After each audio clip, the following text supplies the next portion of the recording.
Good evening सगळ्यांना. बरेच जण जॉईन होत आहेत. जास्त वेळ न लावता आपण सुरुवात करूया.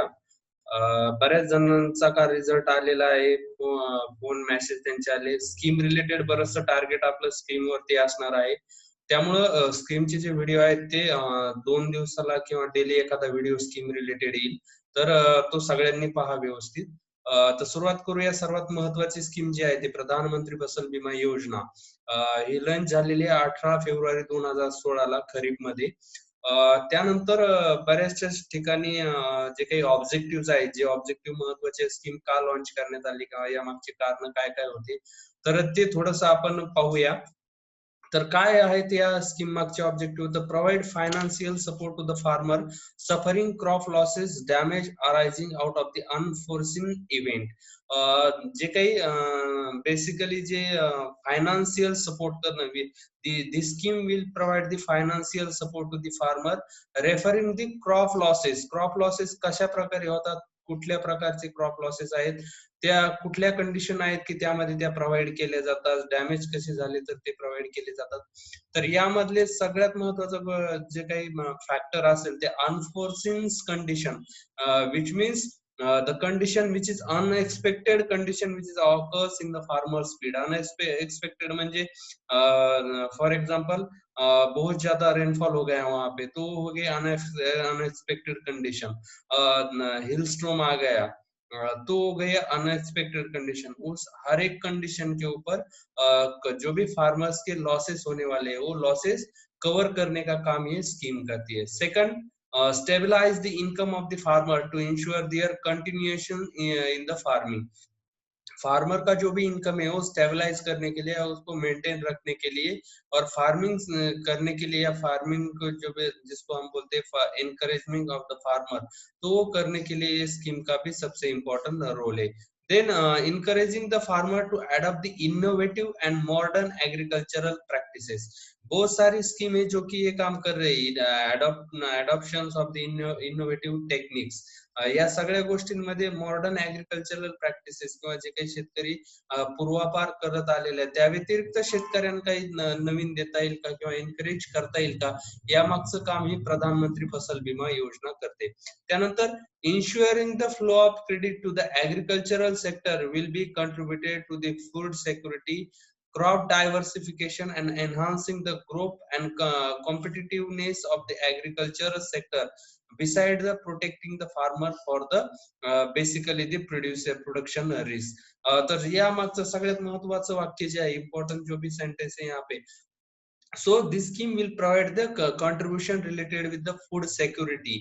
Then basically the those losses which is created in the farmers field, like the unforeseen situation, unforeseen conditions, so in that situation this scheme will provide the, or which minimizes the losses in that field, that simply we call it as a minimize the risk of the production risk जो भी है वो कम करने का, या बहुत सारे farmers को जो भी लॉसेस होने वाले हैं उनको कम करने के लिए ये स्कीम, या ये स्कीम उस लॉसेस को कम कम करने के लिए भी हेल्पफुल या हेल्प करती है.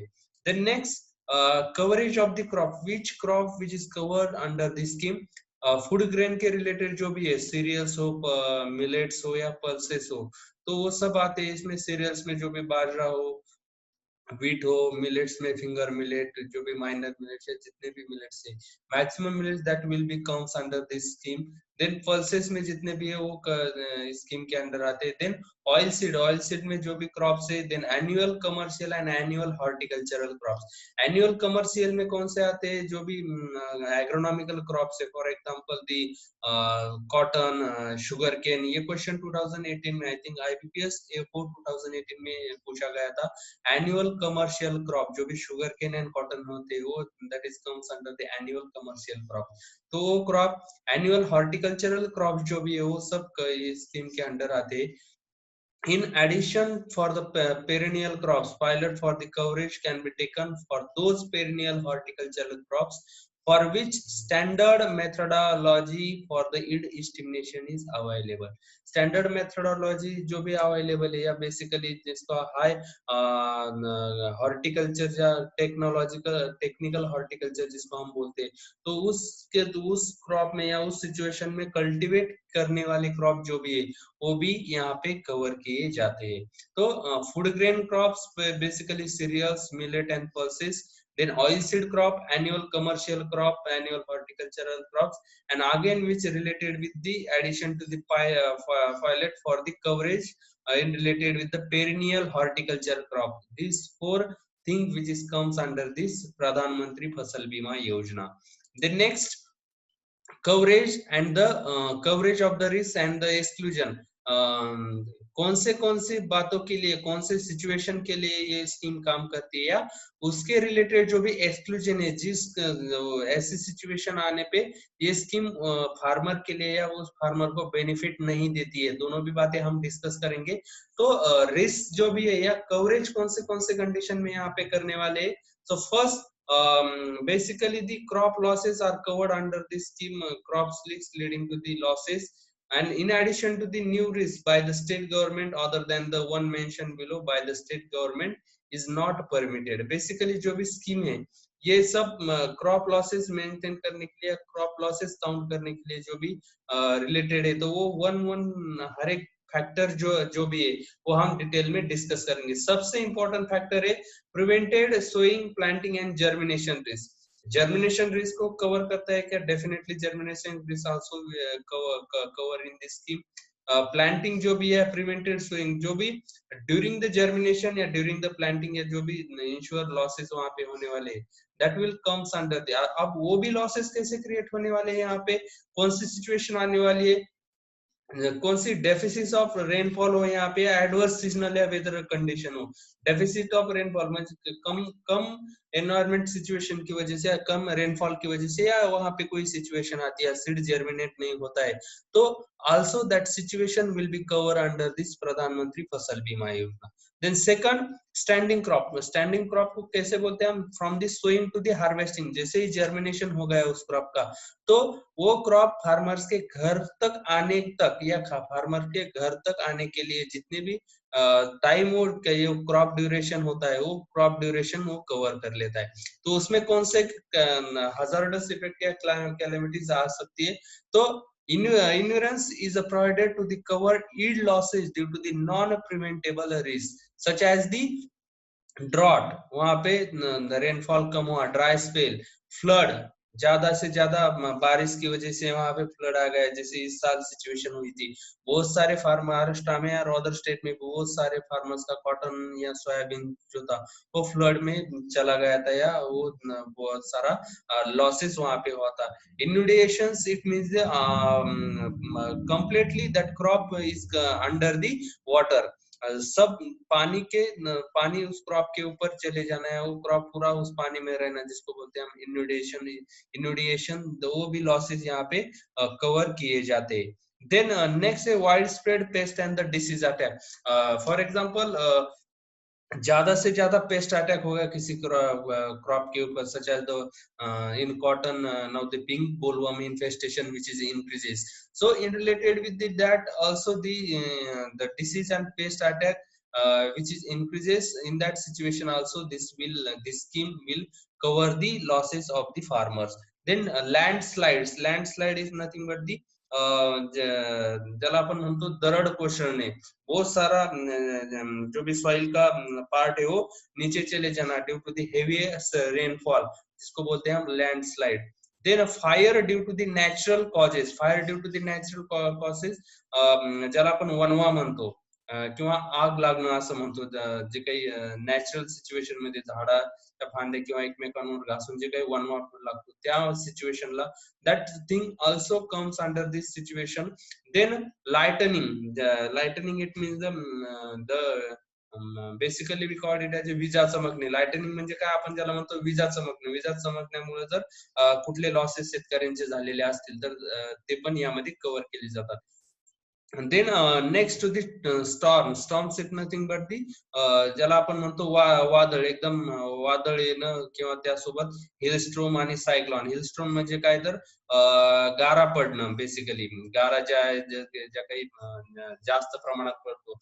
3-4 वर्षापूर्वी ही सिच्युएशन आली होती, ज्यावेळेस नेमकं रब्बी ज्वार जो होता, त्या सिच्युएशनला हार्वेस्टिंगला येण्याच्या वेळेस किंवा हार्वेस्टिंगच्या वेळेस 2 ते 4 दिवसा अगोदरच जे काही सिच्युएशन आलेली होती, खूप साऱ्या शेतकऱ्यांचे त्यामध्ये लॉसेस झाले होते. सो हिलस्टॉर्म अँड सायक्लॉन, ज्याला आपण चक्रीवादळ म्हणतो, चक्रीवादळामुळे बरेचशा शेतकऱ्यांचे नुकसान झालेले होते. तर अशा सिच्युएशनला ह्या ज्या काही सिच्युएशन असतील, या सिच्युएशन मध्ये this scheme will cover the losses in this situation also, such as the drought, dry spell, flood, inundation, wider spread pest and disease attack, landslide, fire due to the natural causes, lightning storms and hailstorm, and the last one, that is a cyclone. Then again post harvest losses.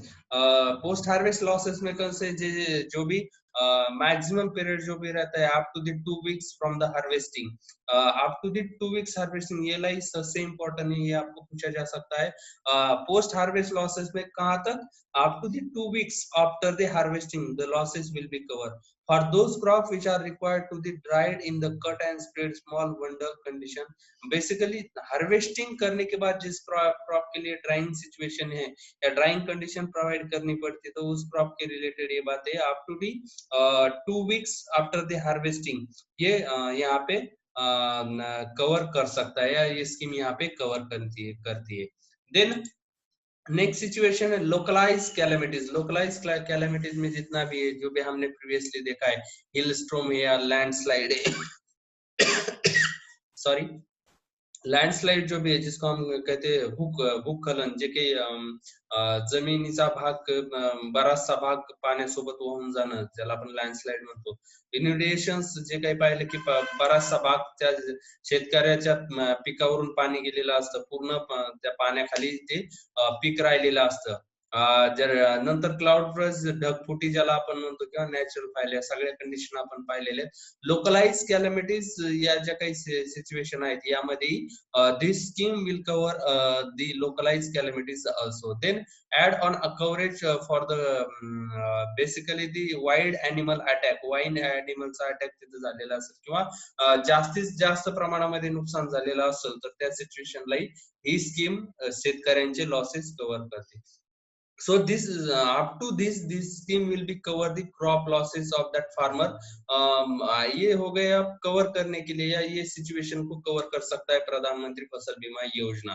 तो ये situation general accident किस चीज के लिए ये cover provide नहीं करती है, इंश्योरेंस प्रोवाइड नहीं करती है, तो वो चीज कौन सी है, तो basically two important situations are there, that is the one, that is war situation and nuclear risk. युद्धजन्य परिस्थिती ज्याला आपण म्हणतो, किंवा युद्ध झालेली सिच्युएशन ज्याला आपण म्हणतो, वॉर की सिच्युएशन अगर डेवलप होती है कोई कंट्री में, basically in due to that the farmer losses will be created in that situation, this scheme will not provide the any cover to that farmers. Okay, war अगर हो गया, उसकी वजह से कोई फार्मर का नुकसान हो गया, तो उस सिचुएशन में ये स्कीम कोई भी लॉसेस वहां पे फार्मर को कवर नहीं करती है, लॉसेस को कोई भी इंश्योरेंस प्रोवाइड नहीं करती है. तो ये बात ध्यान में रखो. ये भी आपको पूछा जा सकता है, which one of the following is not cover under the Pradhan Mantri Fasal Bima योजना.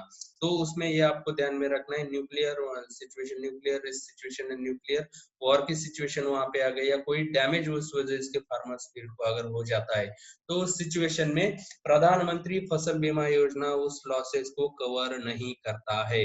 तो उसके बाद नेक्स्ट पॉइंट आता है आधार. आधार कार्ड जो भी मैंडेटरी है, मैंडेटरी नहीं है, तो up to the kharif 2017 Aadhaar card वहां पे मैंडेटरी नहीं था, उसके बाद वो मैंडेटरी किया गया है.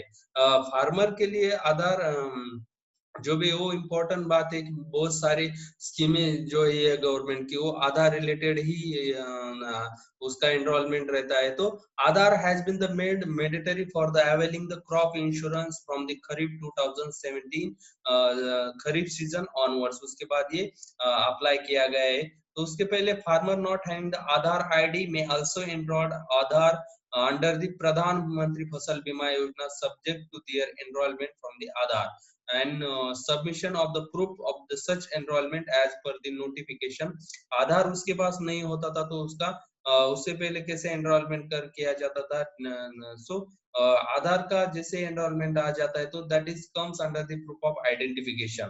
तो वो आता है नोटिफिकेशन नंबर 334 के अंदर and that comes which is dated on the 8 February 2017।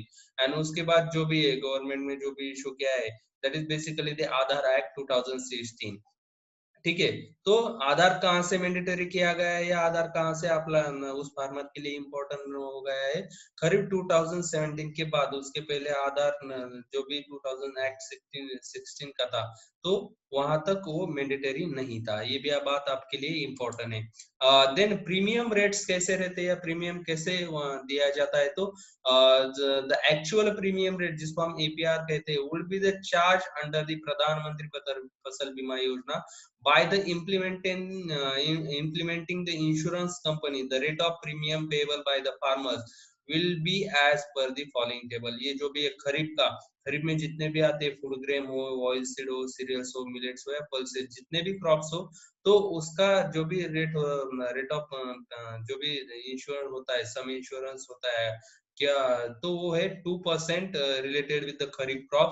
Then rabi crop के लिए 1.5% एंड खरीफ क्रॉप और रबी क्रॉप जो भी एनुअल कमर्शियल या एनुअल हॉर्टिकल्चरल क्रॉप से उसके लिए जो है 5% एंड पेरिनियल हॉर्टिकल्चर क्रॉप जिसको हम पायलट बेसिस या जो हाईटेक हॉर्टिकल्चर के अंडर आता है उनके लिए भी 5% का प्रीमियम यहाँ पे चार्ज किया जाता है। So this will becomes under the premium rates and the premium subsidy related with this। Basically these things are important related with this। if you have any difficulty, one or two important things are there। जो भी आपके लिए या जो भी important है आपके लिए, आप किस स्टेट में अप टू दी 2020 या up to the 2021 first week of January, ये डाटा भी आप निकाल सकते हो। तो उसके लिए कौन सा स्टेट को सबसे ज्यादा बेनिफिट हुआ है, किस स्टेट में ज्यादा अप्लाई किया है, एवरेज में 1 to 3 रैंक किस स्टेट का है, तो वो भी आप देख लो एक बार, वो भी आपके लिए इम्पोर्टेंट है। तो आपके लिए या आपको कोई इस वीडियो रिलेटेड कोई भी डाउट हो तो आप मुझे पूछ सकते हो। So this is the session। If you have any difficulties, any doubt, then you can write me on 9130143999। Okay, thank you so much. Thank you।